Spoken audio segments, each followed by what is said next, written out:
عہد حاضر کا سب سے بڑا شرک عوامی حاکمیت کا تصور ہے۔ حاکم اللہ کے سوا کوئی نہیں، ان الحکم الا للہ۔ ظاہر بات ہے فرعون نے اگر دعویٰ کیا تھا میں تمہارا خدا ہوں، انا ربکم الاعلی، تو کیا اس کا مطلب یہ تھا کائنات میں نے پیدا کی ہے، تمہیں میں نے پیدا کیا؟ ذرا سوچیے، کیا وہ بزرگ موجود نہیں ہوں گے جنہوں نے اسے دیکھا ہو کہ آج اس کی ولادت ہوئی تھی، کل اس کی کچھ اور سیری بنی ہوئی تھی؟ یہ سب کیسے دعویٰ کیا تھا؟ میرا حکم چلے گا، میں نہیں جانتا، الیس لی ملک مصر کی حکومت میری ہے کہ نہیں؟ یہ دعویٰ تھا، یہ خدائی کا دعویٰ۔ کسی زمانے میں وہ فرد ہوتے تھے، نمرود ہوتے تھے، نماردہ، فراعنہ۔ جمال عبد الناصر نے نعرہ لگایا تھا نحن ابناء الفراعنہ، بڑے فخر کے ساتھ ہم فرعونوں کی اولاد ہیں۔ اور صدام نے لگایا تھا نعرہ نحن ابناء النماردہ، ہم نمرودوں کی اولاد ہیں۔ عراق کے بادشاہوں کا لقب نمرود تھا اور مصر کے بادشاہ فراعنہ تھے، فرعون تھے۔ زمانے کا جب ارتقا ہوا ہے اور اس میں فیصلہ کن کام جو ہے وہ حضور نے صلی اللہ علیہ وسلم، جب حضور کی حیات طیبہ کے بعد خلافت انفرادی سے اجتماعی ہو گئی۔ جب تک نبوت جاری تھی نبی ہی خلیفہ ہوتا تھا اللہ کا، اس کی ہاٹ لائن اللہ کے ساتھ وحی کی لگی ہوئی ہے، ادھر سے حکم آتا ہے وہ امپلیمنٹ کرتا ہے، جہاں اس کا حکم نہیں ہے وہ اپنا بیسٹ ججمنٹ استعمال کر کے فیصلہ کرتا ہے۔ یہی ہے وائس جیرنسی، یہی ہے خلافت، ایسنس آف خلافت یہی ہے۔ جیسے وائس رائے دلی میں ہوتا تھا، ہمارا بادشاہ یا ملکہ تو انگلستان میں ہوتے تھے۔ اب جو ہز میجسٹیز گورنمنٹ یا ہر میجسٹیز گورنمنٹ سے حکم آیا، وائس رائے اس میں کوئی تغیر و تبدل نہیں کر سکتا، he has to implement it as such. جہاں کوئی حکم نہیں ہے تو وہ مقام پر بیٹھا ہے، آن دی اسپاٹ ہے، حالات کو دیکھے اور جو مملکت اور کنگڈم کی مصلحت میں سب سے بہتر نظر آئے وہ فیصلہ کر لے۔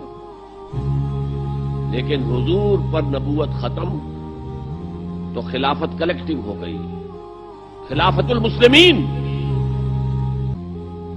اگرچہ شروع میں امیر المومنین کہا جاتا تھا، کچھ عرصے کے بعد خلیفت المسلمین یہ اصطلاح جو ہے وہ عام ہوئی۔ اسی طرح انفرادی ملوکیت کی بجائے اجتماعی ملوکیت کا تصور جو ہے شیطان نے پٹی پڑھائی۔ ابلیس کی مجلس شورا جو اقبال کی بڑی ہی یوں سمجھیے کہ اہم ترین نظموں میں سے، امت مسلمہ کے نام پیغام پر مشتمل وہ نظم جو ہے، اور وہ ان کے آخری ایام کی ہے اور وہ ان کی زندگی میں چھپی بھی نہیں تھی، ارمغان حجاز ان کے انتقال کے بعد چھپی۔ ابلیس نے مجلس شورا بلائی،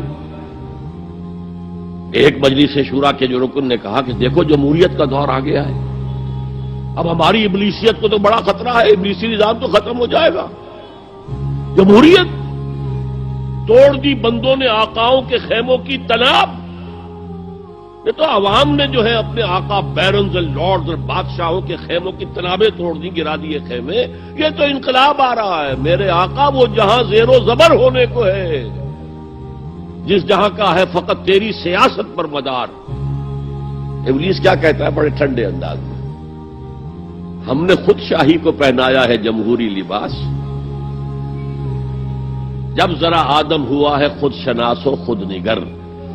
آج آدمی میں ایک سیلف امپورٹنس پیدا ہو چکی ہے۔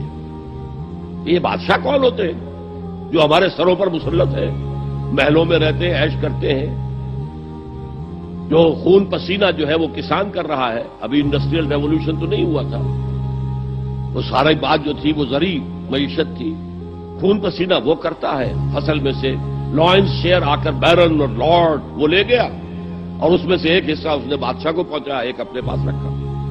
ظالمانہ نظام ہے۔ تو ہم نے دیکھا کہ انسانوں میں کچھ شعور پیدا ہو گیا، خود شعوری، تو ہم نے ملوکیت کو ڈھال دیا نئے سانچے میں، ہم نے خود شاہی کو پہنایا ہے جمہوری لباس۔ وہ گندگی جو فرعون کے سر پر ٹنوں کے حساب سے رکھی ہوئی تھی، ہم نے کہا تولا تولا سب میں تقسیم کر دو، ایک ایک ووٹ سب کے ہاتھ میں دے دو۔ اور کہہ دو تم حاکم ہو. ہم نے خود شاہی کو پہنایا ہے جمہوری لباس، جب ذرا آدم ہوا ہے خود شناس و خود نگر. تو نے کیا دیکھا نہیں مغرب کا جمہوری نظام؟ چہرہ روشن اندروں چنگیز سے تاریک تر. It is the dictatorship of the capitalist, جسے جمہوریت کا نام دیا جا رہا ہے. کھیل ہے، تماشا ہے. تو آج کی دنیا کا سب سے بڑا شرک جسے کوئی جانتا ہی نہیں، وہ شرک فی العقیدہ ان کو معلوم ہے، اور اس کے اوپر فتوے بھی وہ لگا دیں گے. کوئی قبر کے سامنے کھڑے ہو کر کوئی دعا کر رہا ہے، کسی کو رکوع کر لیا، کسی نے سجدہ کر لیا، تو خیر ٹھیک ہے، وہ تو ایک شرک جلی ہو رہا ہے، وہ تو معلوم ہے، اس کی نفی ہو رہی ہے. لیکن یہ وہ تھے شرک جو پہلے تھے. آج کا شرک بالکل اور ہے. آج کا شرک دو میں گنوا دیتا ہوں آپ کو. ایک ہے عوامی حاکمیت کا تصور، ایک ہے مادہ پرستی کا تصور. مادے پر سارا توکل اور اعتماد ہے. اللہ پر کہاں توکل رہا، کہاں اعتماد رہا؟ میٹیریلزم یہ ایک مذہب ہے، یہ ایک فلسفہ ہے. بہرحال اطاعت کے ضمن میں شرک فی الاطاعت کیا ہے؟ انفرادی سطح پر نفس پرستی، نفس کو اپنا معبود بنا لینا. اجتماعی سطح پر عوام کی حاکمیت، بدترین شرک.